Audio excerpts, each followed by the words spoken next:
गुरुर्ब्रह्मा गुरुर्विष्णु गुरुदेवो महेश्वर गुरु साक्षात् परब्रह्म तस्मै श्री गुरवे नमः।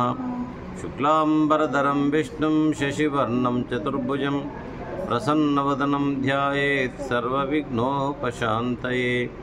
नारायणं नमस्कृत्य नरं चैव नरोत्तमं देवीं सरस्वतीं व्यासं ततो जयमुदीरयेत्। महर्षि वेदव्यासुनिकी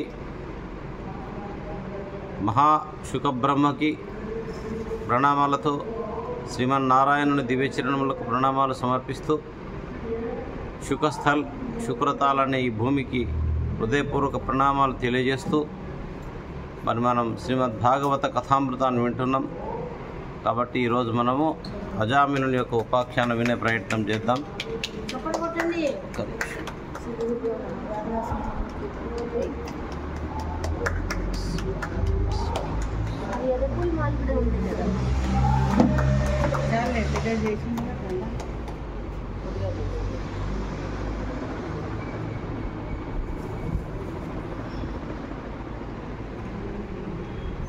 మమ్మల్ని అందరూ చూపించారు. అందరూ వచ్చేస్తారంటే జై శ్రీమన్నారాయణ అన్నాడు.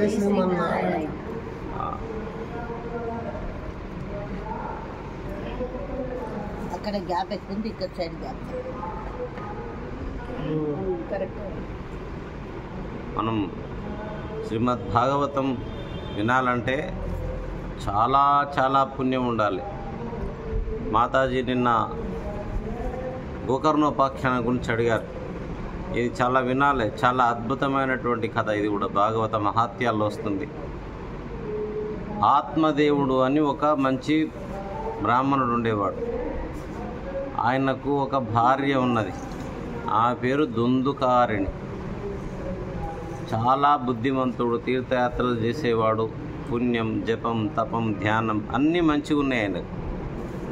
ఆన్ చేసారు కదా, రౌండ్గా ఉందా, డాట్ ఉందా, ఎర్రది రౌండ్ ఉందా, డాట్ రికార్డ్ అవుతుందా? ఎవడో పడవ నడుపుతున్నాడట, పడవలో కూర్చున్నాడ, చీకటి అయింది, ఆ తాళ్ళు నిప్పకుండా తెల్లవాళ్ళు నడుపుతున్నాడట. ఏమైపోయింది, తెల్లారు చూస్తే ఏడు ఉన్నాడో ఆనే ఉన్నాడట. అట్లా కూడా మనం ఆన్ చేసినామని అనుకునేది, కాకపోతే మనం చేసిందంతా నిష్ఫలం అయిపోతుంది. జై శ్రీమన్నారాయణ అనండి. అమ్మ గోకర్ణోపాఖ్యానం జర శ్రద్ధగా వినాలి అందరూ. బ్రాహ్మణుడు, ఆత్మదేవుడు, భార్య పేరు దుందుకారిణి. చాలా దుర్మార్గురాలు, సంతానము లేదు. ఈయన చాలా పుణ్యాత్ముడు, అన్ని మంచి పనులు ఉన్నాయి ఆయన దగ్గర. శాంతిమతి, పుణ్యాత్మ, ధర్మాత్మ. సంతానం కావాలని ఆయనకు కోరికుంది, ఈమెకు కోరికుంది సంతానం కావాలని. కానీ అమ్మో కడుపైతే నొప్పులంట, పిల్లలు మొయ్యాలంట, 9 నెలలు ఎవడు పెట్టుకుంటాడు, ఇదో పెద్ద తంట. గర్భము దాల్చకుండా పిల్లలు కావాలని ఉంది ఆమెకు. పిల్లలతో నెత్తి నొప్పి హాయిగా ఉంది కదా అనుకునేది. భర్తకేమో సంతానం ఉంటే బాగుండు కదా అని అనుకునేవాడు. అలా చాలా కాలం అయిన తర్వాత ఆ అరణ్యంలో ఒక సిద్ధముని అని ఒక మహానుభావుడు వచ్చారు. ఈయన వెళ్ళాడు, అయ్యా మీరు చాలా గొప్ప మహామునులట, మీకు చాలా సిద్ధులు ఉన్నాయంట, నాకు సంతానం లేదు, జర దయ ఉంచండి నా మీద అన్నాడు. అంటే దివ్యదృష్టితో చూసి, నీకు సంతానం వల్ల లాభం లేదు, నీకు చాలా ఇబ్బందులు వస్తాయి, నా మాట విని ఇలాగే ఉండిపో, అనవసరంగా ఎందుకు సంతానం అని అన్నాడు. లేదు లేదు గురుదేవా, ఏమైనా సరే ఇలా ఉండే బదులు మంచో చెడో చిన్న సంతానం ఇవ్వండి, కొడుకును అదో ఇదో అంటే ఎంతో బతిమలాడుకుంటే, సరే మంచిదిలే, ఇక నేను చెప్పిన ఇంటిలేవు కదా అని ఒక పండు ఇచ్చిండు, మామిడి పండు. అది ఎలాగో వచ్చింది పండు, తక్కువ అని మంత్రం ఇచ్చాడు. ఇక ఆ మంత్రం పండు తీసుకొని వచ్చి దేవుని పూజా రూమ్లో పెట్టేసి, చూడే మహర్షి కలిశాడు, ఒక మంచి పండు ఇచ్చాడు, ఇది తింటే చక్కని బాబు పుడతాడట, మరి దీన్ని పొద్దున్న లేచి పూజ చేసుకొని రూమ్లో గదిలోకి వెళ్ళి, పూజా గదిలోకి వెళ్ళి పండు తిను అని చెప్పాడు. ఈమె కోరిక ఎట్లుంది, అమ్మో పిల్లలు అవుతారు కదా, కడుపు పట్టి ఇంకా నా కడుపు మోయాలి 9 నెలలు, వద్దురా బాబు అనుకొని ఎడ చేయాలబ్బా అని ఆలోచన చేస్తే ఆమెకు చెల్లె ఉన్నది. ఆ చెల్లెలు వచ్చింది అంతలోనే. ఆమెకు చాలామంది కొడుకులు ఉన్నారు. ఆమె చెల్లెకు అప్పటికే గర్భం ధరించే ఉంది. చెల్లె నేను ఒక సమస్యతో ఉన్నానే, నాకు పిల్లలు కావాలని లేదు, నీకు పిల్లలు ఉన్నారు కదా, కానీ ఏం చేయాలి, మా ఆయన ఓ పండు తెచ్చిండు, ఈ పండు నేను తినాలంట, తింటే కడుపు వస్తుందట, సంతానం అవుతుందంట. అంటే వీళ్ళ దగ్గర డబ్బు బాగుంది, ఆత్మదేవుని దగ్గర మంచి భూమి బంగారం అన్నీ బాగున్నాయి.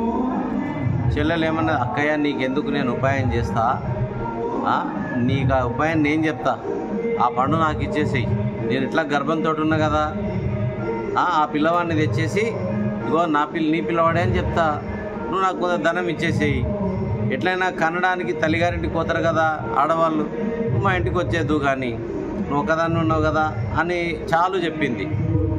ఆ పండు తీసుకున్నది చెల్లె, తీసుకొని ఏం చేసింది, పక్కన ఒక ఆవు ఉంటే ఆవుకు పెట్టింది. జై శ్రీమన్నారాయణ అనండి. ఈ ఆవు ఏం చేసింది, పండు మంచిగా తిన్నది, గర్భం దాల్చింది. 9 నెలల వరకు పండంటి కొడుకును కన్నది ఆవు. అంత బాగున్నాడు పిల్లగాడు, కానీ చెవులు ఒక్కటే గోవులాగున్నాయి, అందుకని ఆ పిల్లవాని పేరు గోకర్ణుడు అని పెట్టారు. ఈ లోపల ఏమైంది, చెల్లెలు గర్భవతి ఉంది కదా, ఈమె ఏం చేసింది, ఇంటి దగ్గర పోయి అక్కను తోలుకొని పోయింది, గర్భవతిలో నటించి. చెల్లెలు పిల్లలు కాన్నది కదా, పిల్లగాన్ని కాన్నది, ఆ పిల్లగాన్ని తీసుకొని కూడా తెచ్చారు.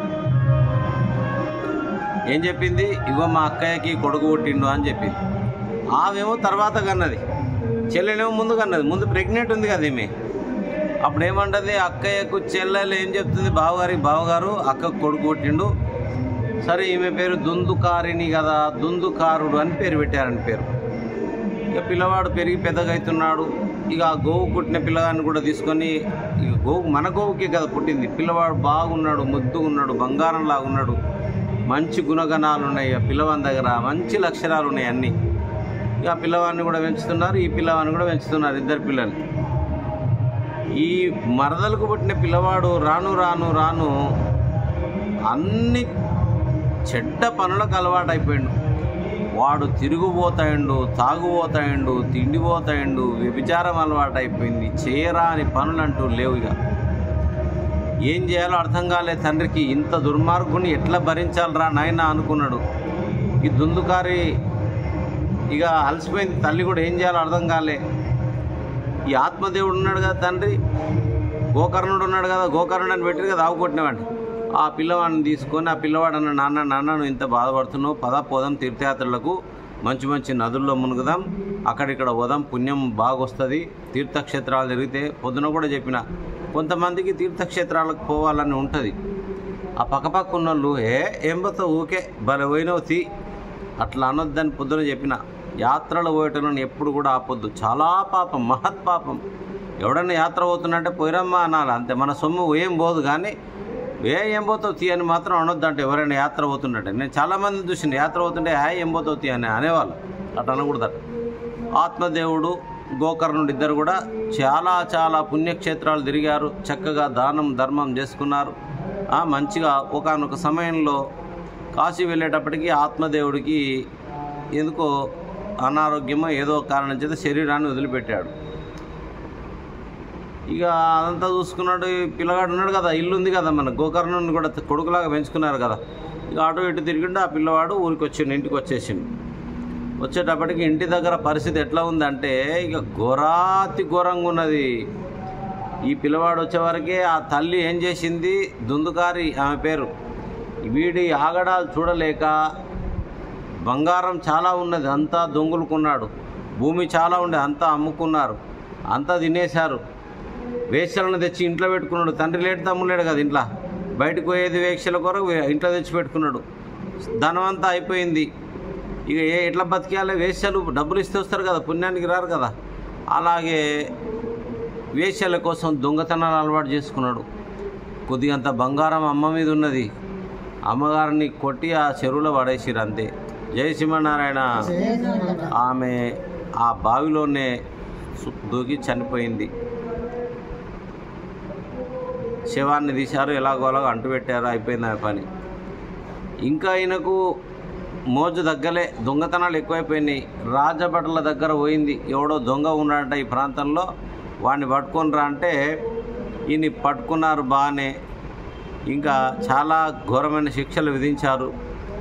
ఇంకా రాజులు ఎట్లా ఉంటారో ఆ రోజుల్లో ఇప్పుడు మామూలు శిక్షలు కావు. అప్పుడు బాగా కొరడా దెబ్బలు, కర్ర దెబ్బలు, ఆ దెబ్బలు ఈ దెబ్బలు బాగా కొట్టారు.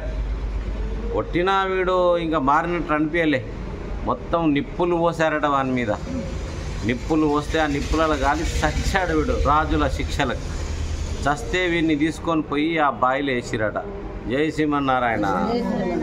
చచ్చాడు, చచ్చాడు కానీ వీడు పైకోలే, ఒక ప్రేతాత్మ అయి కూర్చున్నాడు. చాలా పాపాలు చేశాడు కాబట్టి తల్లి మరణానికి కారణమైండు, తండ్రి మరణానికి కారణమైండు. ఈ ఆత్మదేవుడు వచ్చేటప్పటికి ఇక ప్రేతాత్మ అయి బావిలో కూర్చున్నాడు ఇంట్లో. ఆ మార్గంలో పోయే వాళ్ళను భయపెట్టి ప్రేతాత్మగా తిడుతున్నాడు, తింటున్నాడు. ధైర్యం ఉన్న వాళ్ళని ఏమంటలేడు, పిరికి వాళ్ళనైతే పీక్కొని తింటున్నాడు, కొట్టి భయపెట్టి అరుపులు అరిసి. ఆత్మదేవుడు వచ్చేటప్పటికి కూడా భయంకరమైన అరుపులు అరుస్తున్నాడు. ఈ ఆత్మదేవుడు, ఈ గోకర్ణుడు చాలా మంచివాడు కదా, భగవత్ సంకల్పంలో ఉన్నాడు, పుణ్యాత్ముడు, మంచి బుద్ధి కలిగిన వాడు, భగవత్ చింతన ఉన్నది, ఆ తీర్థయాత్రలు చేశాడు. వచ్చి ఈ ప్రేతాత్మను చూశాడు, గమనించాడు. కానీ అది ఈయన మీదకి వచ్చినా ఈయన భయపడలే, ధైర్యంగా ఉన్నాడు.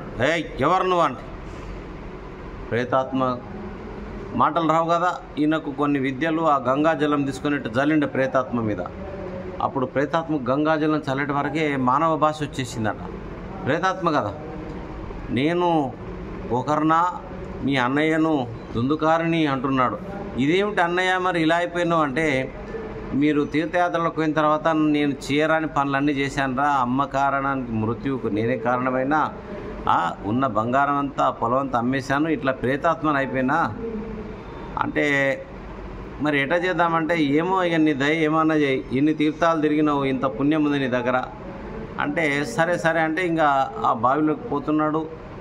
రాత్రిపూట బయటికి వెళ్తున్నాడు, ఎవరైనా వస్తే తింటున్నాడు, తిడుతున్నాడు, భయపెడుతున్నాడు. ఎవరు? ఈ ప్రేతాత్మైనడు దుందుకారుడు. ఈ ఆత్మదేవుని కొడుకు గోకర్ణుడు ఉన్నాడు కదా, ఈయన బాగా మంచి పుణ్యాత్ముడు, చెప్తున్న బాగా వినాలి కదా, మంచి ధ్యాని, మంచి యోగి. అనేక తీర్థాలలో మునగడం వల్ల చాలా శాపాలు పాపాలు అన్నీ పోయినాయి, పుణ్యాత్ముడు అయిపోయాడు. ఆయన కళ్ళు మూసుకొని ధ్యానం చేస్తే దేవతలే దర్శనం ఇచ్చే స్థితికి వెళ్ళిపోయాడు. ఆయన ఒకరోజు కళ్ళు మూసుకొని ధ్యానం చేస్తే సూర్యుని ధ్యానం చేస్తున్నాడు. భగవాన్ సూర్యయ్య, నువ్వు కనిపించే ప్రత్యక్ష దైవం, ఇతనికి ఏం చేస్తే బాగుంటుందని యోగ మార్గంలో ఆ సూర్యుని దర్శనం చేసి అడిగినట. సరే, నువ్వు చాలా గొప్ప పుణ్యాత్ముడివి, గోకర్ణుడివి, నువ్వు నాకు అర్థమైంది నీ బాధ. మీ అన్నగారు ఇట్లా పిచాశం అయిపోయాడు, వాడిని విడిపించడానికి అడుగుతున్నావు. ఏమీ లేదు, లోకంలో అన్ని పాపాలు పోగొట్టడానికి సర్వోన్నతమైనటువంటి ఒకే ఒక ప్రక్రియ, వారం రోజులు వాడికి భాగవతం వినిపించు, జై శ్రీమన్నారాయణ అన్నాడు. ఇక వేరే మార్గం లేదు, నువ్వు ఎన్ని మునుగు ఏం చేయగాక వాడి పాపాలు పోవుయా. భాగవత శ్రవణం వల్ల పోని పాపం అంటూ ఉండదట మానవుడు, చూడండి. కాబట్టి నువ్వేం లేదు, చక్కగా భాగవత శ్రవణం చేపి అన్నాడు.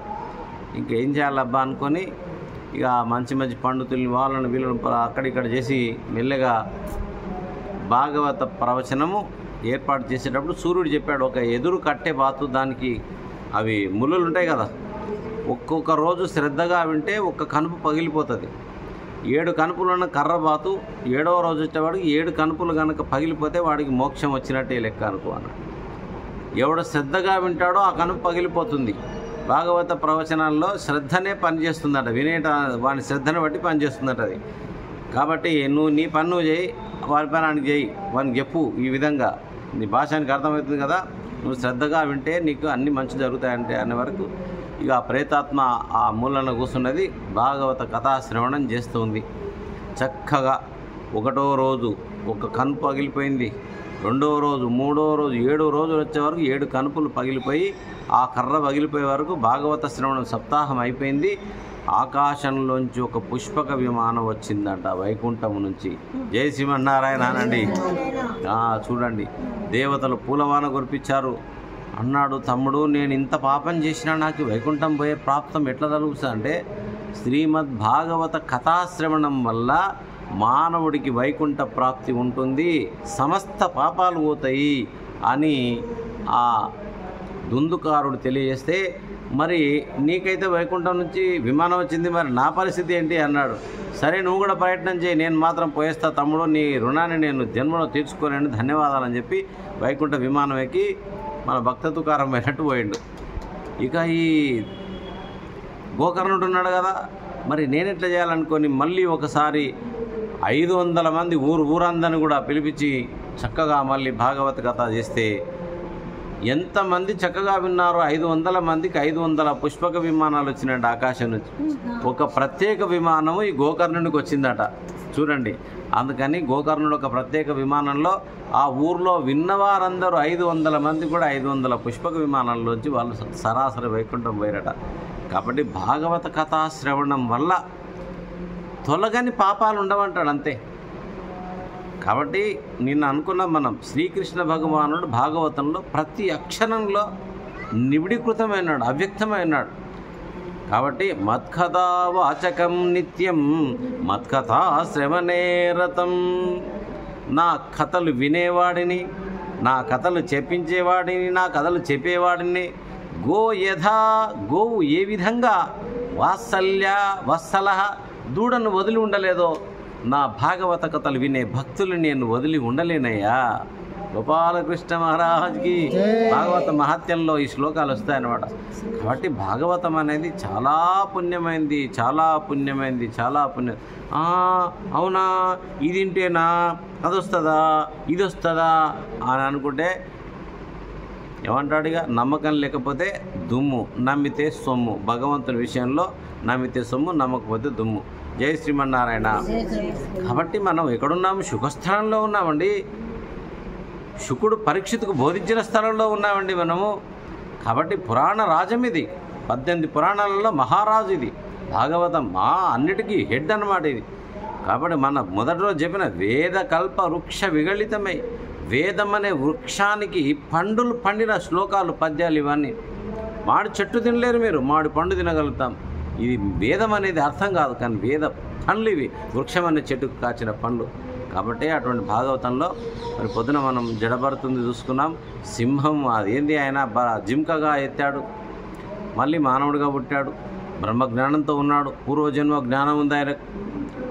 కొంచెం ధ్యానం చేసుకుంటే మనం ఎవరం పూర్వజన్మలు అనేది మనకు తెలుస్తుందట, పతంజలి యోగ సూత్రంలో తెలుస్తుంది. మనం కళ్ళు మూసుకుంటే కదా, మనం ధ్యానం చేస్తే కదా తెలిసేది. మనం భోజనం చేస్తున్నాం అందరం, అంతేగాని ధ్యానం చేయట్లేదు. ఎందుకు చేయాలి ధ్యానం?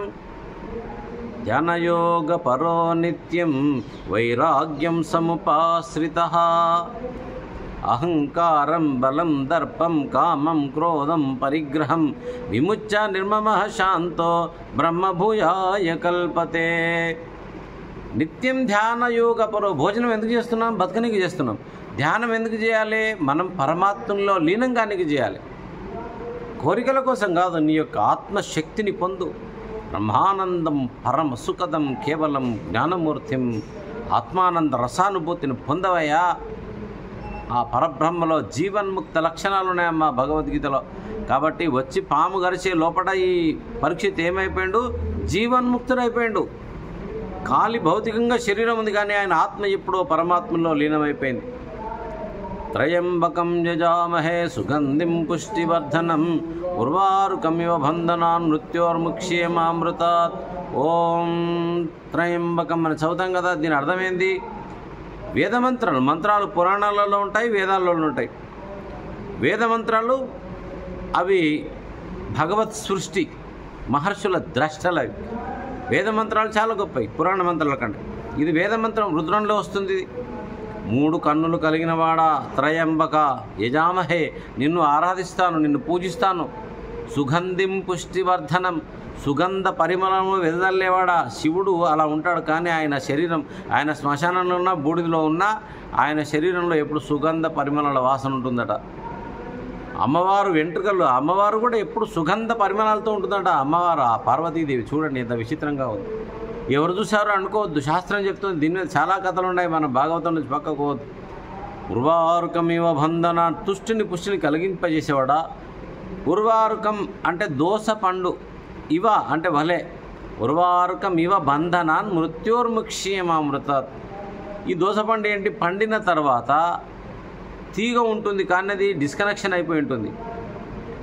తెంపితే పటుకు అన్నదు, తెంపిన అనుభూతి నీకు కలదు, ఉట్టిగానే ఊసొస్తుంది. అది పండు వండిన తర్వాత చూడనీకే తీగ అనుబంధం ఉంది, నీకు సంసారం ఉంది, భార్య పిల్లలు ఇల్లు అన్నీ ఉన్నాయి నీకు చూడనీకే. కానీ నీ మనసు ఎక్కడుంది? ఎప్పుడో భగవంతుల్లో లీనమైపోయి ఉండాలి సంసారంలో. ఈ మంత్రం యొక్క అర్థం అది. పరమేశ్వర, దోసపండు తీగ నుండి విడిపడినట్లు నాకు ఈ సంసారం భార్య పిల్లలు ఇల్లు ఉంటే ఉండనుగాక, కానీ నన్ను దోసపండు వలె తీగ నుంచి వేరు చేసుకొని మృత్యోర్ ముక్ష్యం అమృతాత్, ఈ మృత్యువు నుంచి వేరు చేసి అమృతంలో కలిపే పరమేశ్వర నిన్ను ఆరాధిస్తున్నాను. ఈ మంత్రం ఒక అర్థం ఇదండి. జీవన్ముక్త లక్షణాలు ఇవన్నీ. మంత్రాలను చాలా అవమానం చేస్తున్నారు ఈ మధ్య కొంతమంది. ఏ మంత్రం ఉచ్చరించారు అది నిన్న కూడా మనం కూడా చెప్పుకున్నాం. రామ్ రామ్ అన్నటువంటి వాడు త్రికాలజ్ఞుడైపోయిండయ్యా. రామనామాన్ని స్మరించి భక్త మార్కండేయుడు నమశివాయని కల్పాంతర స్థితికి వచ్చాడు. నిన్న చూసుకున్నాం. భక్త ధ్రువుడు ఓం నమో భగవతే వాసుదేవాయ అని చెప్పి ధ్రువస్థానంలో కూర్చున్నాడు. ఇక పురాణాలని నమ్మకపోతే నిన్నెవడు రా బాగు చేసేది? తిక్క చెప్పి నేనెవడు బాగు చేయాలి? వాడు చెప్తే వినపోతేవి, నీ జ్ఞానం లేకపోయా, పురాణాలు నమ్మకపోతేవి. కాబట్టి పురాణాలు పనికిరానివి కావు, దివ్య అమృత భాండాగారాలు అందించాడు వేదవ్యాసుడు. ఆయన లేకపోతే ఈ దేశానికి ఇంత గొప్ప స్థితి, ఇంత గొప్ప చరిత్ర వచ్చేది కాదండి మన దేశానికి. అటువంటి పుణ్యాత్ముడు పుట్టినటువంటి ఈ భూమిలో ఆయనకు భారతదేశం ఏమిచ్చిందంటే ఆషాఢ పౌర్ణమి నాడు గురు పౌర్ణమి చేస్తారు. మహాత్మా, నీలాంటి దివ్యాత్మ ఈ భూమి మీద జన్మించాడు కాబట్టి మాకింత జ్ఞానం ఇచ్చావయ్యా, వేదాల్ని అందించావయ్యా. కాబట్టి పురాణం అందించిన వాడు వ్యాసుడు ఇది మనకు. కాబట్టి ఆయన ఎంత చెప్పుకున్నా తక్కువే పురాణం అయిపోయే వరకు. కాబట్టి గురు పౌర్ణమిగా వేదవ్యాసునికి వ్యాస పౌర్ణమి అని మహాత్ములు ఒక పౌర్ణమి ఇచ్చేశారు ఆయన పుట్టినరోజు సందర్భంగా. జై శ్రీమన్నారాయణ. కాబట్టి ఇక్కడ ఏమనుకుంటున్నాం, మనం ఎక్కడున్నామంటే అజామిలుని కథలోకి ప్రయాణం చేస్తున్నాం. ఈ విధంగా ఈ గోకర్ణ ఉపాఖ్యానం అయిపోయింది. అమ్మగారు నేను అడిగారు, ఈరోజు చెప్పేశాం. కాబట్టి గోకర్ణుడు చూడండి ఎంత పుణ్యాత్ములు, ఏం చేయలే, భాగవతం విన్నాడు, వైకుంఠం వెళ్ళిపోయారు. అందుకనే భాగవతము అంటే భాగవతం మన జీవితం. నా జీవితంలో మొట్టమొదట కొన్న బుక్ నేను భాగవతం అండి. ఫస్ట్ కొన్న 1994లో కొనుక్కున్న భాగవతం. ఇలా తీస్తూ ఉన్నాను. చాలా తక్కువ జమానాలోనే డబ్బులు ఎక్కువ దానికి. ఎన్నో జన్మల పుణ్యఫలం ఉంటే వారి చేతిలోకి గ్రంథం వస్తుంది అని ఉంది దాంట్లో.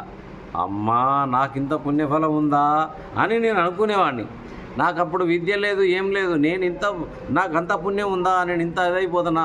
ఈ గ్రంథం ఎక్కడుంటుందో, వాళ్ళు చాలా గొప్పవాళ్ళు అవుతారని ఎంతో వర్ణించాడు.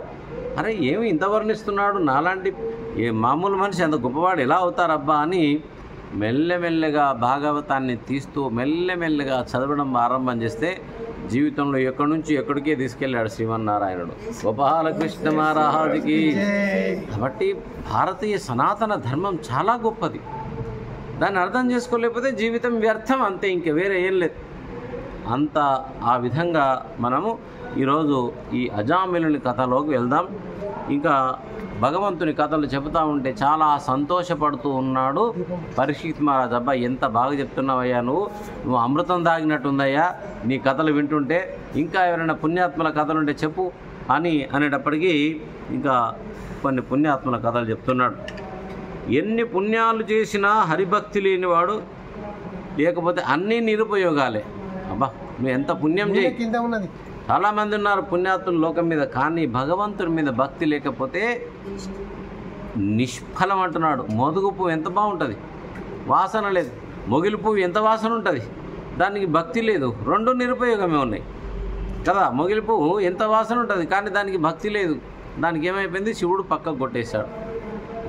ఎంత మంచి పని చేసినా భగవంతుని మీద భక్తి లేకపోతే నిష్ఫలం అంటున్నాడు శుకమహానుభావుడు చెప్తున్నాడు పోతన భాగవతంలో.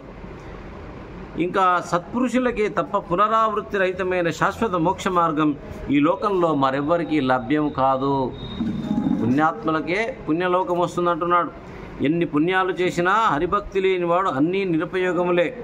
ఎన్ని నదులు కలిసినా మద్యపాన భాండాన్ని అంటే కళ్ళు కుండను పవిత్రం చేయలేవట, దాని వాసన అట్లే వస్తుందట. జయ శ్రీమన్నారాయణ. చూడండి మహర్షి శుకుడు చెప్తున్నాడు, ఎన్ని నదుల్లోనూ కలిపినా కలుకుండను దాని స్మెల్ పోదట, దాని జాతికి అంటుకొని పోయింది, అది పోదంటున్నాడు. అట్లాగే హరిభక్తి లేకుండా భగవద్భక్తి లేకుండా పుణ్య సమూహాలు వేలకు వేలైన పాపాత్ముడైన మానవుణ్ణి పవిత్రుణ్ణి చేయలేవు. తిరిగాము. ఎంత తిరిగారు మీరు? తులసి ఆకుల కోసం ఎంత తిరిగారు మీరు? కష్టపడాలి. ఎందుకంటే భగవంతు వాళ్ళకున్న పదములు అన్న కాళ్ళు ఏవయ్యా అంటే దేవుని కోసం నడిచినాయే, దేవుడు పూజ కోసం తిరిగినాయే కాళ్ళు. జై శ్రీమన్నారాయణ. హనుమాన్కి జై. ఆంజనేయుడు కూడా వచ్చాడు.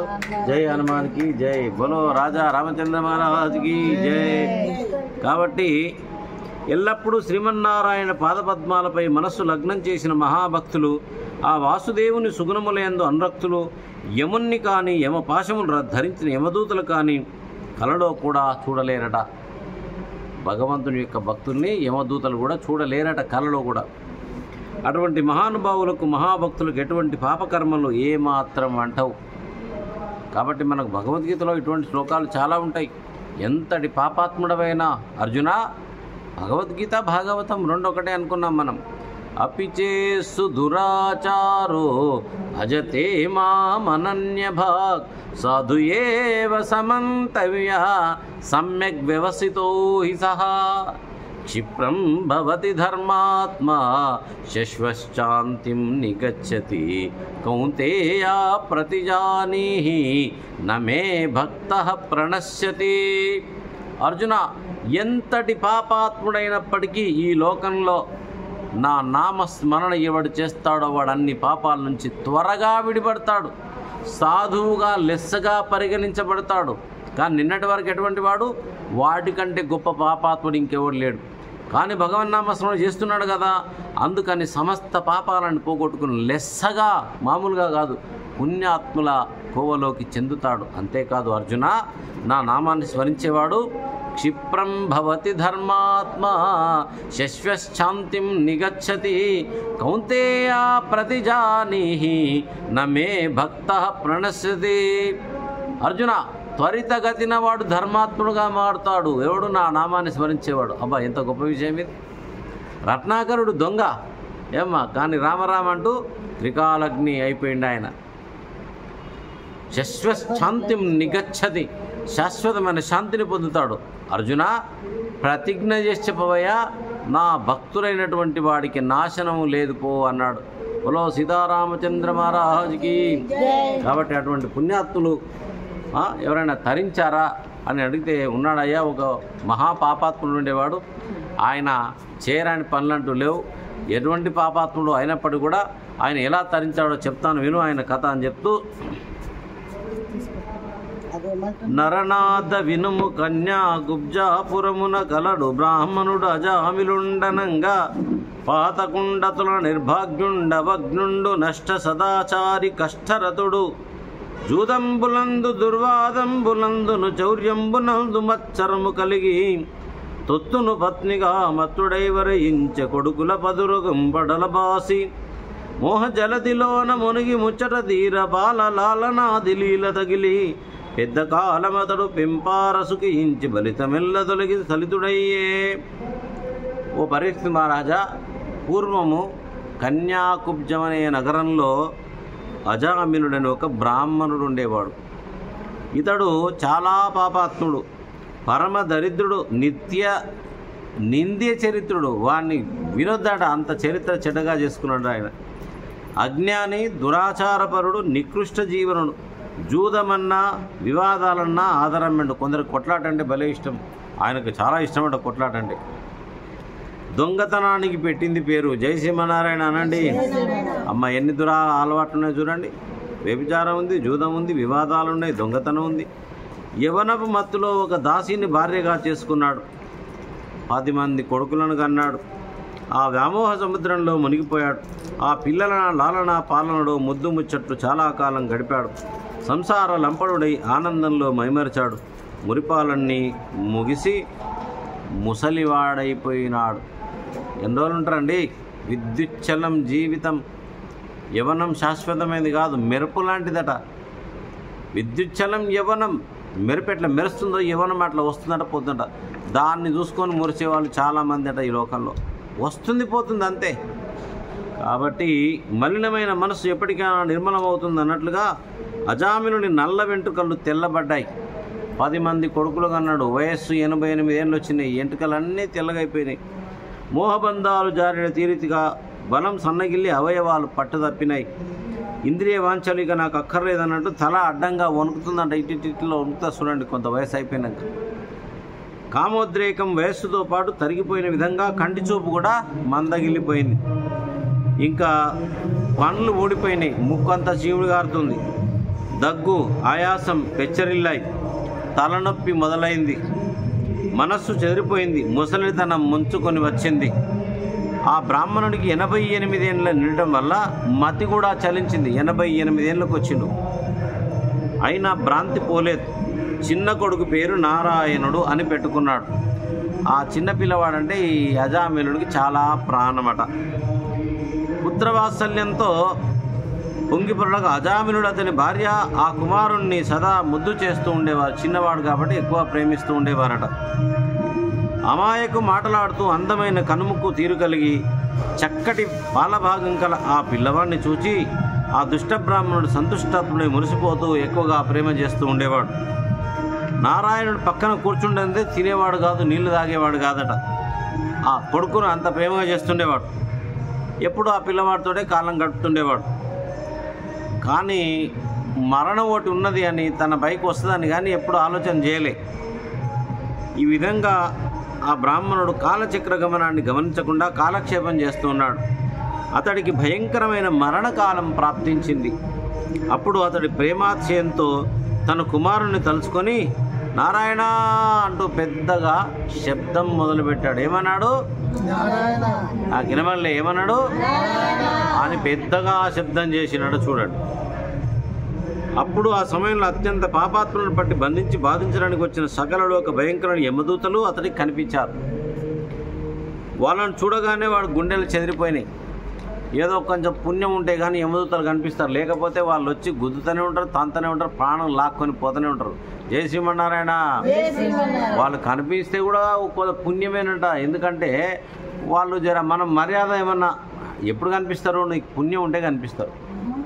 పుణ్యం లేకపోతే తన్నులే ప్రాణములు పెకలించి పట్టనప్పుడు ఎట్లుంటుంది? గద్దలు పొడిపిస్తారు మీద. ఈ ఏంటివి అవి గదలతోటి ఒత్తుతారు, మంటలలో కాల్చుతారు. తలకాయ కింది కాల్మి చేసి కింద మంట మిర్చి బజ్జి ఎట్లా దేవుతారమ్మా అట్లా దేవుతారు. ఈ ప్రాణాన్ని తీసి ఒక మూస శరీరంలో వేస్తారు, యాతనా శరీరంలో వేసి దాన్ని అంత హింస పెడుతుంటారు. జై శ్రీమన్నారాయణ. చాలా భయంకరంగా ఉంటుంది యమదూతల కథ.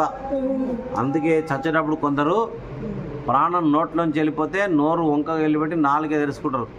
కొందరు ప్రాణం కళ్ళల్లో వెళ్ళిపోతే కళ్ళు గుడ్లేళ్ళు పెడతారు. కొందరు చెవుల్లోంచి వెళ్ళిపోతుంది. కొందరు గుదస్థానం నుంచి వెళ్ళిపోతే దొడ్డుకోతారు. కొందరు మూత్రస్థానం నుంచి వెళ్ళిపోతే మూత్రం పోస్తారు. ఆ విధంగా తిక్కిరి బిక్కిరి అయిపోయి ప్రాణం పోయేటప్పుడు శరీరం చాలా ఘోరాతి ఘోరంగా ఉంటుంది. అందుకే పరమాత్మను ఏం కోరుకోవాలంట? అనాయాసేన మరణం వినా దైన్యేన జీవితం దేహాంతే తవ సాన్నిధ్యం దేహిమే పరమేశ్వర.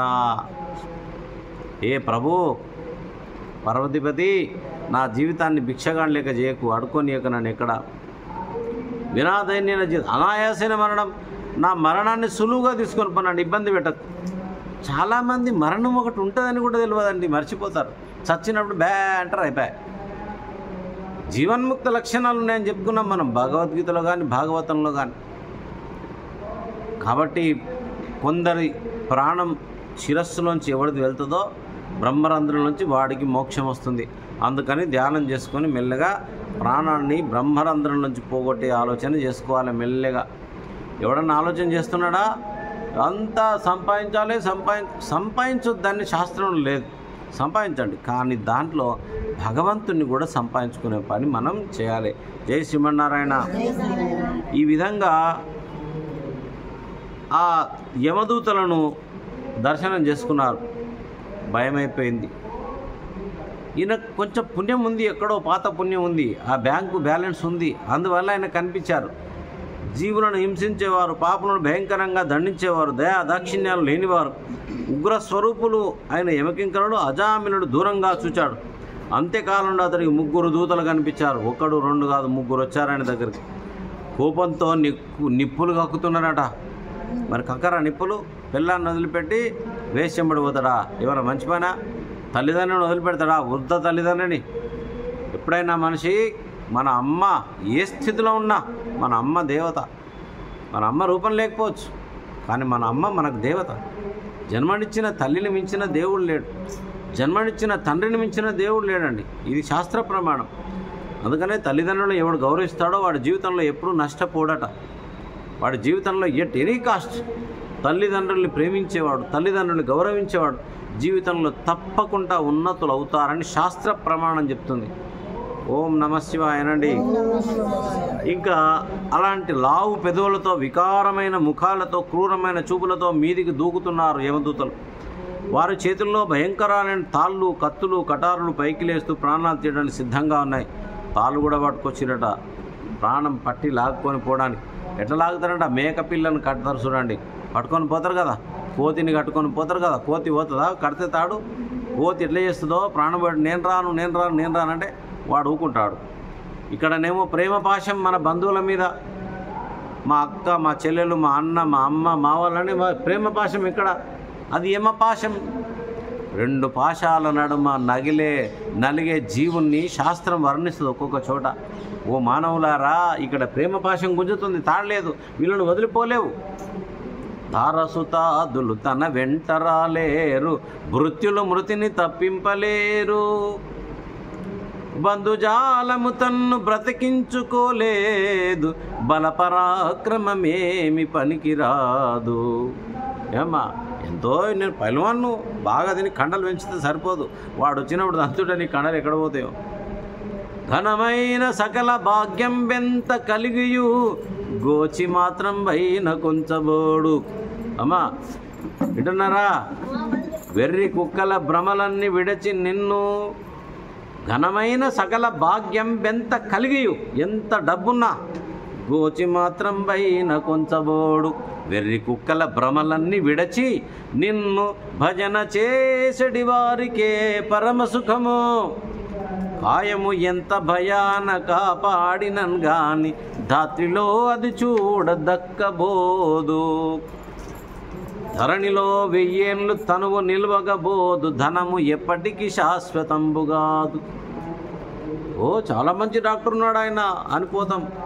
ఏమ్మా, కోటి వైద్యుల గుంపు తరలి వచ్చిన గాని, మరణమయ్యడు వ్యాధి మాన్పలేరు. జీవుని ప్రయాణ కాలంబు సిద్ధమైన, నిలుచునా దేహమందొక్క నిమిషమైన. భూషణ వికాస శ్రీధర్మపుర నివాస, దుష్ట సంహార నరసింహ దురిత దూర. నీ భజన ఎవడు చేస్తాడో ప్రభు శ్రీమన్నారాయణ, వాడొక్కడే సుఖపడే అవకాశం ఉంది ఈ లోకంలో. గోపాలకృష్ణ మహారాజుకి జయ. అంతే, ఇది శాస్త్ర ప్రమాణం అంతే. కాబట్టి ఈ విధంగా మిక్కిలి వికారమైన ముక్కులు, తెగబలిసిన బుగ్గలు, వికృతంగా తిరుగుతున్న మిడిగుడ్లు, కండలు తిరిగిన కర్కట దేశాలు భయంకరంగా వచ్చారా యమదూతలు. ఇక ప్రాణాలు పోతాయి అనుకుంటున్నాడు. నిలువు గుడ్లు ఎల్లదీశాడు. ఆత్మ గిలగిలా కొట్టుకుంటుంది. పట్టి లాగుతారు ప్రాణాన్ని బయటికి. ఊరికేనేనా? అందుకే తనలాడతారు ప్రాణం పోతుండే. ఎందుకు అనుకున్నావు? ప్రాణం తీసే ముందు యమదూతలు, యమధర్మరాజు చుట్టుపక్కల రూములు చాలా ఉంటాయట. ఒక రూమ్లో నెత్తి నొప్పి, ఒక రూమ్లో జ్వరము, ఒక రూమ్లో తలకాయ నొప్పి, ఒక రూమ్లో కడుపు నొప్పి, ఓ రూమ్లో క్యాన్సరు, ఓ రూమ్లో కుష్టి వ్యాధి, అనేక రకాల వ్యాధులకు రూములు ఉంటాయంట.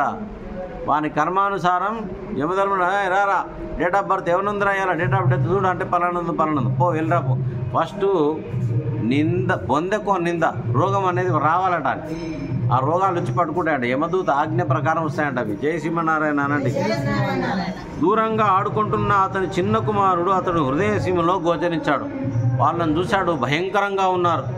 ఎట్లా ఉంటారు యమదూతలు? మీసాలు, ఆ గుడ్లు, వాళ్ళ పళ్ళు, వాళ్ళ ఎంట్రుకలు, వాళ్ళ నెత్తిల ఘోరాతికి వాళ్ళని చూస్తే మూత్రం పడిపోవాలి. భక్తులకు రారు, మీరు భయపడొద్దు. భాగవతం విన్న వాళ్ళు భయపడొద్దండి. మీ దగ్గరికి యమదూతలు రారు. జయ సింహనారాయణ అనండి. ఎవరు యూట్యూబ్లో చూస్తున్న వాళ్ళ దగ్గర కూడా రారమ్మా, అంత పుణ్యమైంది భాగవతం. సత్యం ఇది. భాగవతం విన్న వాళ్ళ జోలికి యమదూతలు రారు. డైరెక్ట్ సరాసరి విష్ణులోకంకి వెళ్ళి వైకుంఠ దూతలు వస్తారు. అందుకని మనం ఇంత దూరం వచ్చినాం. మీరు రాలేదు ఇక్కడికి, ఇంకో విచిత్రం తెలుసా? అహంకార విమూఢాత్మ కర్త అహమితి మన్యతే. భగవద్గీతలో ఏదైనా కార్యం చేసేవాడు నేను చేస్తున్నా అనుకుంటా అంట, అవి కానీ వీడు కాదట. ఆయన చేతిలో చెవులు పట్టుకొని ఎవరితో చేపించుకోవాలో చేపించుకుంటాడు ఆయన. జై శ్రీమన్నారాయణ. ఇంకేం కావాలో ఆయన మన చెవులు పట్టుకొని మనతో చేపించుకుంటే ఇంతకంటే అదృష్టం మనకేముంటుంది? కాబట్టి ఆ పిల్లవాడు యాదికొచ్చిండు, చిన్న పిల్లవాడు ఆ భయంకరమైన దూతలను చూసి మనం కూడా పడుకుంటే వాళ్ళ దొంగలు వస్తే పక్కన ఉన్న లేపమా? ఆ పిల్లవాడి మీద ప్రేమ ఎక్కువ ఉన్నది కాబట్టి నారాయణ నారాయణ నారాయణ అని అరిచాడు. 3 సార్లు అరిచాడు. ఒకసారి కాదు, 2 సార్లు కాదు, 3 సార్లు కాదు. మరణపు వేళ అద్దనుజమర్దను సంస్మరణంబుసేయ తత్సరి పరవర్తులాత్మ పరిపాలకు నామము నాలకించి నిష్ఠుర గతి నేగు తెంచి పొడసూపి ఎదల్చిరి కాలు దాసులను కరతర బాసులను వికట కల్పిత వేషుల దీర్ఘరోషులను. నారాయణ నారాయణ నారాయణ అన్నప్పుడే మనం పొద్దుగాల చెప్పుకున్నాం, అంతకాలే చ మామేవ స్మరన్ ముక్త్వా కళేబరం యః ప్రయాతి త్యజన్ దేహం యాస్తి నాస్తి అత్ర సంశయః. ప్రాణం పోయేటప్పుడు ఎవడైతే నా నామాన్ని స్మరిస్తాడో అటువంటి వాడి దగ్గరికి నేనే వస్తాను, నా దూతలైనా పంపుతా, నేనే వస్తా. వారికి భగవన్నామం అలవాటు చేసుకోవాలి. అందుకే ఫోన్ వస్తే హరి ఓం అనాలి, రామా అనాలి, శివ అనాలి, నారాయణ అనాలి. హలో ఏంది ఇది, ఎక్కడికి వెళ్ళి వచ్చింది? ఇది బొంబాయిలో లేదు, లండన్లో ఉన్నది, ఎక్కడో నరకానికి పోయే మార్గం ఇది. జై శ్రీమన్నారాయణ. నరక పదాలు ఇవి. హరి ఓం అనాలి ఎప్పుడైనా, హరి ఓం నేర్చుకోవాలి. మీరు ఇంటికి పోయేదారు ఎవరైనా ఫోన్ చేస్తే హరి ఓం అన్నారనుకో, వీడేంది మన శుక్రతాలు వేయించినప్పటి నుంచి హరి ఓం అంటున్నాడు అనుకుంటారు. కానీ హరి అను 2 అక్షరములు హరించును పాతకములు అంబుజనాభా. చూసారా, 2 అక్షరాలు హరి అని ఎవడి నాలుకల మీద ఉంటాయో జిహ్వాగ్రే వర్తతే యస్య హరి ఇది అక్షరద్వయం. స గంగా స గయా కాశీ ససేతు సచ పుష్కరం. ఎవడి నాలుకల మీద హరి అని 2 అక్షరాలు ఉంటాయో అది రామసేతు, రామేశ్వరంతో సమానమట. స గంగా, అది గంగతో సమానమట. హరి అంటే చాలు. సచ పుష్కరం, 12 ఏళ్ళకు ఒకసారి పుష్కరం వస్తుంది కదా, ఆ పుష్కరం చేసినంత పుణ్యమట. స గయా, గయా వెళ్తే ఎంత పుణ్యమో, పిండం పెడితే మన పెద్దలకు. హరి అంటే అంత పుణ్యం వస్తుందంట. చూడండి, ఇక మీ ఇష్టం. కాబట్టి ఏమంటున్నాడు ఇక, మరణపు వేళ చచ్చేటప్పుడు ఈయనకు ఎందుకు ఆ శ్రీమన్నారాయణ నామం వచ్చింది? ఈయన భక్తితో పిలిచాడా? తన కొడుకు పేరు పెట్టి పిలిచాడు. దాసీ భర్త అజామిల భూసురు తను వలన బోరణ వెలికిందీసడు యమ భటులను బోసిరి ఓ ద్రోసిరి శ్రీవరుని కూర్మెదూతలు కడిమిను. నారాయణ నారాయణ నారాయణ అన్నప్పుడే విష్ణుదూతలు క్షణంలో దిగారు. ప్రాణాలు లాగదామని లోపల యమదూతల్ని పక్కకు తోసి లాగే ప్రాణాలని లాగనేలా అట్లా ఉంచేశారు. అది భగవన్ నామ మహిమ. వీళ్ళకు అర్థం కాలే, అరే మేమే భయంకరమైన దూతలం, మమ్ముల కంటే ఇంకా గొప్ప దూతలు ఎవరబ్బా అని వీళ్ళు ఆలోచన చేస్తున్నారు. యమదూతలు వాళ్ళ పప్పులు ఉడకలేక నెట్టేశారు, అంతే, ప్రాణాన్ని తీయనేలే. ఈ విధంగా తమ ప్రయత్నాన్ని భగ్నం చేసిన విష్ణుదూతలతో యమదూతలు ఇట్లా అంటున్నారు, ఎవరయ్యా మీరు ఇంతకు? మాతో జివ్వకు గతమేమి ఇట్లు చిక్కిన వానిన్ ప్రభున విడిపించిదిరిక నవ్వులకు యముని శాసనంబులు జగతిన్. వీడు చాలా పాపాత్ముడయ్యా, వీరి ప్రాణాలు చేయడానికి మేము వచ్చినాము. మా యమధర్మరాజు శాసనాన్ని కూడా మీరు నడిపేయకపోతే ఇంకా యముని శాసనం ఎందుకు నవ్వడానికి ఆయమన్నా?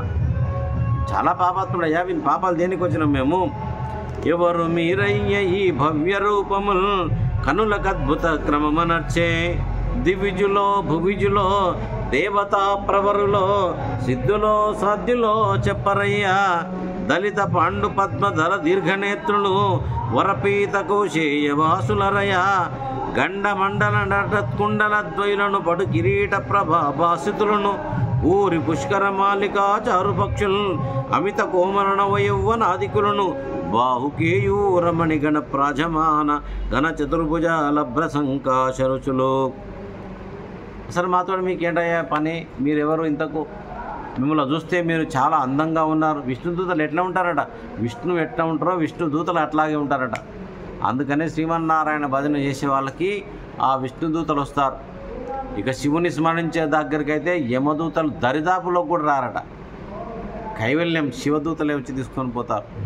ఎందుకంటే యముడు దెబ్బతిన్నాడు కదా, మార్కండేయుని విషయంలో ఒక తన్ను తన్నిండు కదా, ఆ తన్ను ఇప్పటికీ నొప్పిలేస్తుందట పాపం.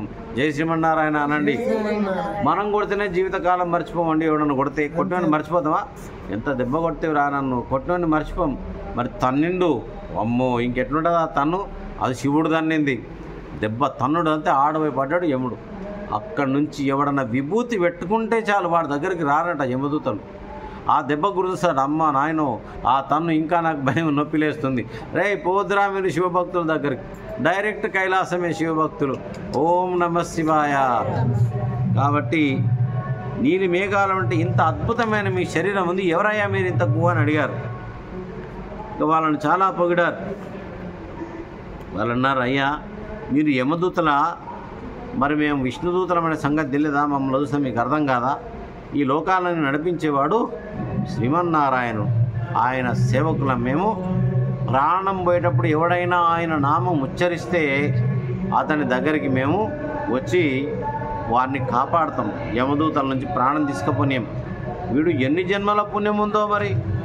ప్రాణం పోయేటప్పుడు ఏమన్నాడు? నారాయణ నారాయణ నారాయణ 3 సార్లు అన్నాడు. పాపాత్ముడే, మేము కాదనం.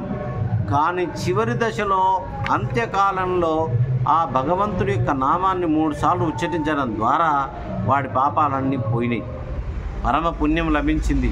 అందుకని మేము వాడి దగ్గరకు వచ్చినామంటున్నారు. ఈతడు కోటి సంఖ్యలకు ఎక్కుడు పుట్టువులందు చెంది ఆయాతములైన పాప నివహంబులనన్నిటి పారదోలే ప్రఖ్యాతమతిన్ మహామరణ కాలమునన్ హరి పుణ్యనామ సంభూత సుధామయమాద్భుత విభూతికరక్షర సంగ్రహంబునన్. ఎన్ని జన్మల పుణ్యం అంటే వీడికి శ్రీమన్నారాయణ పలుకొచ్చిందయ్యా ప్రాణం పోతుంటే. కాబట్టి ఇక భగవన్నామం ఎట్లాంటిదంటే చెప్తున్నాడు చూడండి.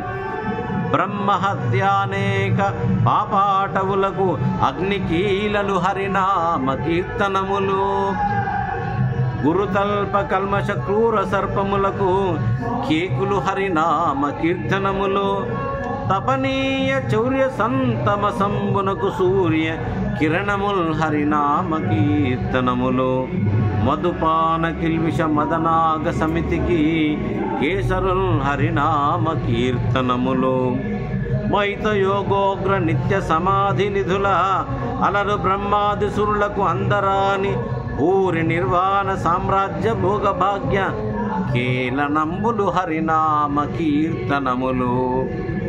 ఈ శ్రీమన్నారాయణ సంస్మరణ చేసేవాళ్ళు ఏంటంట, పెద్ద పెద్ద పాపాలు హత్యలు చేసిన వాళ్ళకి అంటవట. హరినామ కీర్తనలు గురుద్రోహం చేసిన గురుద్రోహం అనే పాపం అంటనేదట. భగవన్నామ కీర్తనలు బంగారాన్ని దొంగిలించిన మహాపాపాన్ని కూడా తగలనీయవట. హరినామ సంకీర్తన వల్ల మద్యపానం చేస్తే మహాపాపం, ఆ పాపాన్ని కూడా పోగొడుతుందట. ఇక యోగ సమాధి నిధులతో ఒప్పే బ్రహ్మ మొదలగు దేవతలు కూడా మహాయోగులు ధ్యానంలో ఏ సిద్ధిని పొందుతారో భగవన్నామం చేసే వాళ్ళు ఆ సిద్ధిని పొందుతారట. కాబట్టి మోక్ష సామ్రాజ్యానికి హరినామ కీర్తన అనేది సోపానమయ్యా, మెట్లయ్యా అంటున్నారు ఆ విష్ణుదూతలు. ఇంకేంటంట కీర్తనం ఎట్లాంటిదంట, ముక్తికాంతైకాంత మోహన కృత్యములు కేలిమై హరినామ కీర్తనములు, సత్యలోకానంద సౌభాగ్యయుక్తములు కేలిమై హరినామ కీర్తనములు, మహిత నిర్వాణ సామ్రాజ్యాభిషక్తములు కేలిమై హరినామ కీర్తనములు, బహుకాల జనిత తపఫలసారములు కేలిమై హరినామ కీర్తనములు, పుణ్యమూలంబులనపాయ పోషకంబుల్ అభిమతార్థంబుల జ్ఞానహరణకరముల్ ఆగమాంతోక్తలబ్దంబుల అమృత సేవల్ ఆర్త శుభములు హరినామ కీర్తనములు. నారాయణ నామ సంకీర్తన ముక్తికాంతకు మోహన విహారాలు, బ్రహ్మలోక నివాసాన్ని ప్రసాదిస్తాయటమ్మా నారాయణ స్మరణ. మోక్ష సామ్రాజ్య పట్టాభిషేకానికి స్వరూపాలు, అనేక జన్మలలో ఆర్జించిన తపఫలాల ఫలమంట. ఎన్నో జన్మల పుణ్యఫలం ఉంటే నారాయణ అంటాట మానవుడు. నారాయణ నామ సంస్మరణాలు పుణ్యాలకు పుట్టినిండ్లు, సర్వదా సంరక్షాలు, అభిమతార్థ ప్రదాయకాలు, అజ్ఞాన భంజకాలు, ఆర్తజన రంజకాలు, వేదాంతసారమైన అమృతపూరాన్ని అందించి శుభాన్ని చేకూర్చేవి హరినామ సంకీర్తనలు. ఒక్క నిమిషం అందరం చేద్దాం. నారాయణ నారాయణ నారాయణ నారాయణ నారాయణ నారాయణ. ఓం నమో భగవతే వాసుదేవాయ. నారాయణ లక్ష్మీ నారాయణ నారాయణ లక్ష్మీ నారాయణ నారాయణ నారాయణ నారాయణ నారాయణ నారాయణ నారాయణ నారాయణ నారాయణ నారాయణ. నమో భగవతే వెంకటేశాయ. ఓం నమో భగవతే వెంకటేశాయ. శ్రీనివాస నమో నమో గోవింద నమో నమో శ్రీనివాస నమో నమో గోవింద నమో నమో. ఓం నమో భగవతే వాసుదేవాయ. ఓం నమో భగవతే వాసుదేవాయ. భగవన్నామ సంకీర్తన గురించి భగవద్గీతలో కూడా ఎవరికి భగవంతుని గురించి తెలియదు, కానీ తేషాం సతతయుక్తానాం భజతాం ప్రీతిపూర్వకం దదామి బుద్ధియోగం తం ఏన మాముపయాంతి తే. అర్జున, నా గురించి ఏమీ తెలియదు వాళ్ళకి, కానీ నా నామాన్ని ఎవడైతే చేస్తున్నాడో వాడి యొక్క అజ్ఞానాన్ని పూర్తిగా పోగొట్టి జ్ఞాన మార్గంలో అజ్ఞానాన్ని పోగొట్టి జ్ఞానజ్యోతిని వెలిగించి నన్ను చేరే మార్గం నేనిస్తా అన్నాడు. దదామి బుద్ధియోగం, నేనిస్తాను ఆ భక్తునికి అన్నాడు. ఎవరు చేస్తారంట భగవన్నామా? మహాత్మానస్తు మాం పార్థ దైవీం ప్రకృతి ఆశ్రిత. మహాత్ములైనటువంటి వాళ్ళు చేస్తారయ్యా నా నామ సంస్మరణ. సామాన్యులు చేసిన వాళ్ళను మహాత్ములుగా చేసే బాధ్యత నాది. గోపాలకృష్ణ మహారాజుకి. ఇక మీరు అనుకుంటున్నారు ఏ విధంగానైనా సరే భగవన్నామం స్మరించి వాని యొక్క పవిత్రతను చెప్పడానికి వీలేదు. ఇతడు నారాయణ అని పిలిచినప్పుడు ఇతని హృదయము కుమారుని మీద ఆసక్తమే ఉందని మీరు అనుకోవద్దు. కరెంటుని ఏ విధంగా పట్టుకున్నా షాట్ కొడుతుంది, అట్లాగే భగవంతుని నామం ఏ విధంగా పలికినా అది ఫలితం ఇస్తుంది అంటున్నారు చూడండి భాగవతంలో. కుమారుని పేరు పెట్టి పిలిచిన బిడ్డ పేరు పెట్టి పిలుచుట విశ్రామ కేలినైన మిగుల గేలినైనా పద్య గద్య గీత భావార్థములనైన కమల నయను తలుప కలుషహరము. పిల్లల పేరు పెట్టుకున్నా కూడా పుణ్యమేనట భగవంతుని నామం. ఆటపాటల యందు భగవన్నామం ఉచ్చరించినా మంచిదేనట, పరిహాసంగా కానీ భగవన్నామం ఉచ్చరించినా మంచిదేనట. చూడండి మరి వాళ్ళ రేపట్ల పిల్లల పేర్లు ఏం పెడుతున్నాము? టింకు, బంకు, చంటి, టింకు, బొంకు, లింకు, ఏం పేర్లు పెడుతున్నారు ఇప్పుడు? మనకు మంచి మంచి పేర్లు పెట్టారు మన పెద్దలు, కానీ ఇప్పుడు పూర్వలు మనం చెప్తినడం లేదండి. ఎక్కడా లేని పేర్లు, పనికిరాని పేర్లు పెట్టి మన జీవితం అంతా ఖరాబ్ చేస్తున్నారు. వాడేదో చంటి అని పెడితే మనం బంటి అని పిలుస్తుంది. ఏం పిలుస్తాం? నారాయణ అని పెట్టారు మన పేర్లు, ఆంజనేయ అని పెట్టారు మన పేర్లు, రామ అని పెట్టారు మన పేర్లు, మంచి మంచి పేర్లు పెట్టారు మన పెద్దలు. కానీ కలికాలం ఏమైందో మంచి పేర్లు అని పోయినాయి. జై శ్రీమన్నారాయణ. ఈ విధంగా పెద్ద పాపాలకు ప్రాయచిత్తాలకు, చిన్న పాపాలకు ప్రాయచిత్తాలకు మహానుభావులను మునులు నిర్ణయించే ఉన్నారు. ఎటువంటి పాపాలైనా పోవాలంటే భగవంతుడి యొక్క నామం ఒక్కటే పాపాలన్నీ పోగొడుతుందట. కాబట్టి సమస్త పాపాలను సంపూర్ణంగా సంహరించి మనస్సును పరిశుద్ధం చేయాలంటే భగవంతుని సేవ ఒక్కటే సరి అయిన త్రోవ. ఆ పరమేశ్వరుణ్ణి, ఆ యోగి మానస వాసుని, ఆ కనకాంబరధారుణ్ణి, ఆ వేదవేద్యుణ్ణి, పురుషోత్తముని సమర్పిస్తూ ఆయన పాదాలు సేవిస్తే మోక్షం అదే సిద్ధిస్తుంది అట. భగవంతుడంటే ఏంటో ఎరగని బాలుడు కూడా హరిభక్తులలో చేరి హరిహరి అని పలుకుతూ ఉంటే చాలు. అగ్ని గాలితో కూడి గడ్డిని కాల్చినట్లు హరినామస్మరణం పాపాలన్నీ పటాపంచలు చేస్తుంది. భగవంతుడు అంటే తెలియదు, ఎవరో భక్తులు హరిహరి అని పాడుతున్నారు, ఆడుతున్నారు భక్తులు. భగవంతుడు గురించి తెలియని వాడు వచ్చి వాళ్ళ దగ్గర కూర్చొని హరిహరి అన్నా సారట, వాడికి కూడా మోక్షం వస్తుందట. ఎంత పుణ్యం చూడండి. సారవంతమైన ఔషధం కడుపులో పడితే అది పనిచేస్తుంది, ఎట్లనో భగవన్నామం చెవులలో పడితే అది అట్లే పనిచేస్తుందట.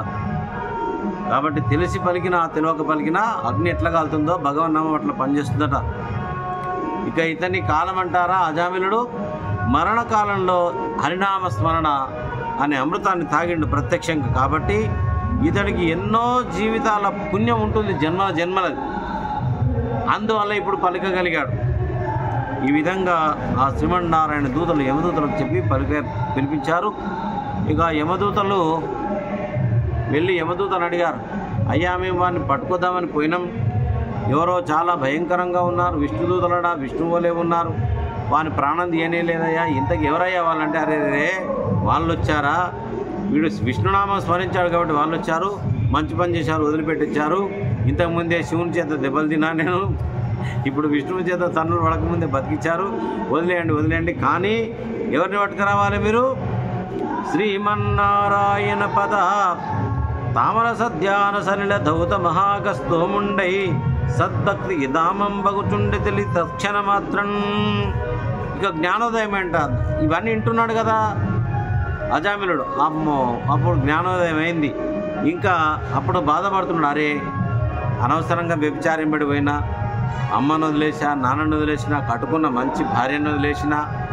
కొంతమంది భార్యను లెక్క చేయరు దుర్మార్గులు. భార్య అంటే అర్ధాంగి లక్ష్మీదేవి, లెక్క చేయరు, చెడ్డాలు వాళ్ళకు పోతూ ఉంటారు, అవన్నీ వినాశకాలండి. కాబట్టి బాధపడ్డాడు, పశ్చాత్తాపడ్డాడు. ఇక ఎన్నెన్నో ఘోరాలు చేసిన అవన్నీ మనసులో తలుచుకొని, ఇంతకు నేను ఇంత పాపాలు చేసినా నన్ను కాపాడిన ఈ పుణ్యపురుషులు ఎవరబ్బా అని ఆశ్చర్యంలో మునిగాడు. ఇన్ని పాపాలు చేసినా నన్ను కాపాడుతున్నవాడు ఎవడు అని. ఈ విధముగా అప్పుడు ఆయనకు అర్థమైంది, వీళ్ళు విష్ణుదూతలు యమదూతలు విన్నారు కదా, యమదూతలు విష్ణుదూతల సంవాదం విని వీళ్ళు విష్ణుదూతలు అర్థమైంది. ఇక ఎటువంటివంట భాగవతులు భక్తి ఎటువంటిదో చెప్తున్నాడు.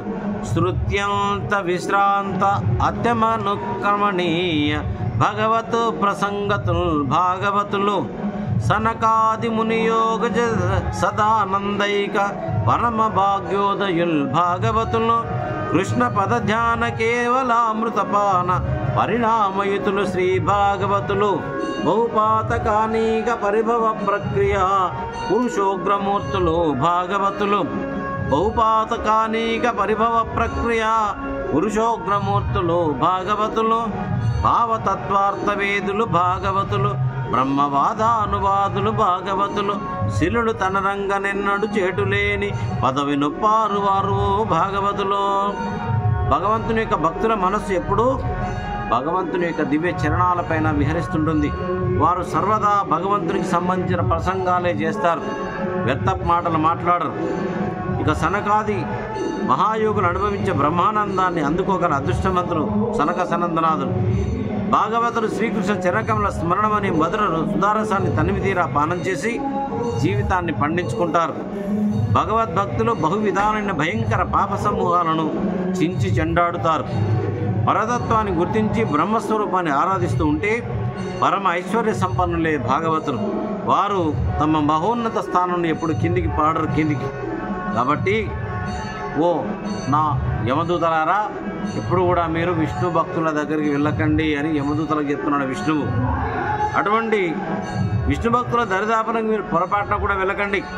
శ్రీహరి పాదపద్మారాధనకు విముఖులైన దూర్తులను మాత్రం పట్టి తీసుకొని రండి. అదిగా అన్న విష్ణు భక్తుల గదియక జనవలదు మీరు కరివరదుల సదపద్మ వినతి విముఖుల తుది పంటక గట్టి చెండు దూర్తుల వారం. ఈ పద్యం చూడండి ఎంత మంచిగా ఉన్నాయి. రేపటి నుంచి మొత్తం పద్యాలే ఉంటాయి. ఇక మనకు మంచి మంచి పద్యాలు వస్తాయి రేపటి నుంచి. ప్రహ్లాద చరిత్రలో, గజేంద్ర మోక్షంలో, బలి చక్రవర్తి వామన అవతారంలో వస్తాయి అన్నీ వస్తాయి, మంచి మంచి పద్యాలు వస్తాయి. ఏమంటున్నాడు ఇక్కడ?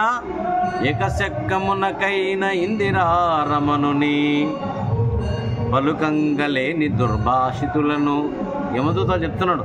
పరిహాసాని కోసమైనా భగవన్నామం పలకడు చూడేవాడనా, వాణ్ణి పట్టుకొని రండి మన లోకానికి, యమలోకానికి. కలలోననైన శ్రీకాంతుని సత్పాద కమలములు చూడని కర్మరతుల.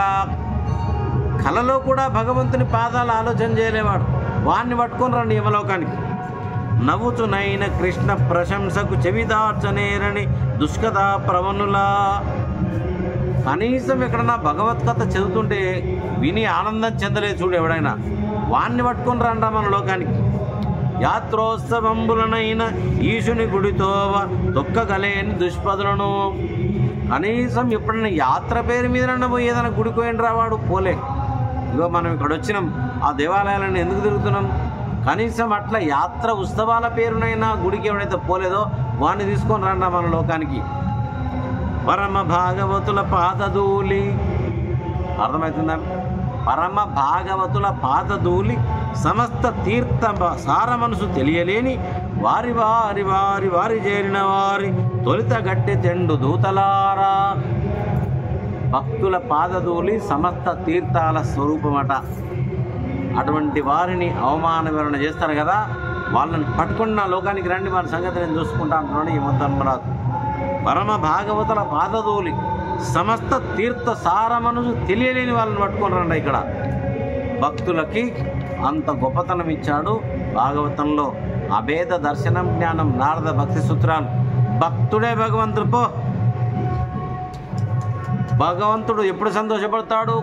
భక్తుని ఒక నమస్కారం చేసి సంతోషపడతాడు. భగవద్గీత అంతే. భక్తులంటే భగవంతునికి అంత ఇష్టమట. ఈ విధంగా ఎల్ల పాపములకు ఇల్లైన ఇంటిలో ఏముంటాయి? పాపాలు ఏముంటాయంటే ఏమున్నాయంట? తినాలే, పండుకోవాలి, అంతే. ఏ పుణ్యాత్మలో పొద్దున్న లేచి భగవంతుని స్మరణ చేసేవాళ్ళు. టీవీలో బ్రహ్మరాక్షసు వచ్చి కూర్చున్నది అందరి ఇళ్ళల్లో. అది ఆన్ చేసి వంటలు, అది ఆన్ చేసి తింటలు, అది ఆన్ చేసి టీవీ లేకుండా ముద్దలో పడుకోదు.